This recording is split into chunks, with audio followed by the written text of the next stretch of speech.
Okay, today we're going to look at the differences between the United States and Europe in terms of working hours and time off. As you've seen from the figures, there's a substantial difference. Europeans, on average, work less than we do in the United States. They have a shorter work week and better, longer vacations, and this does not seem to be changing in the near future. I'm going to suggest two reasons for this, and then we'll open it up for discussion. Okay, first, I'd like to point out that it hasn't actually always been like this. In fact, it's a very recent trend. It was American companies that introduced a 2 week vacation first, and the 40-hour work week, in fact.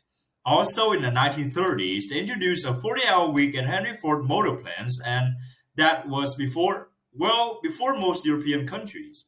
A lot of Europeans didn't get all Saturdays off until the 1960s or even the 70s. So it's only been the last 30 or 40 years, in fact, that you see Europeans with passing out in terms of leisure time.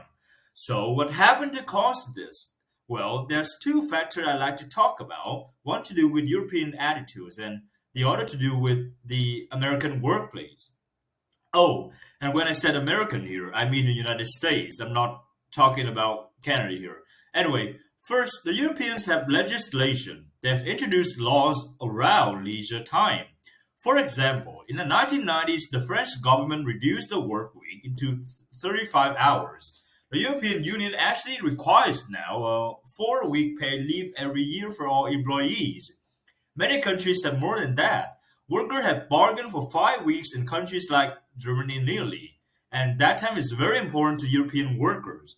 If you ever go to Europe in August, you notice it immediately. Almost everything is shut down, everyone's on vacation. Now, if you look at the countries that have not had legislation, these are precisely the places where people tend to work longer hours. Britain is an example. They work longer hours there than the rest of Europe, but they still work less, much less than Americans do. They expect a 4 week vacation in the summer, and if you took that away, people would get very upset. Compare that to the United States, well, here's up to the employer to provide or not provide that vacation time.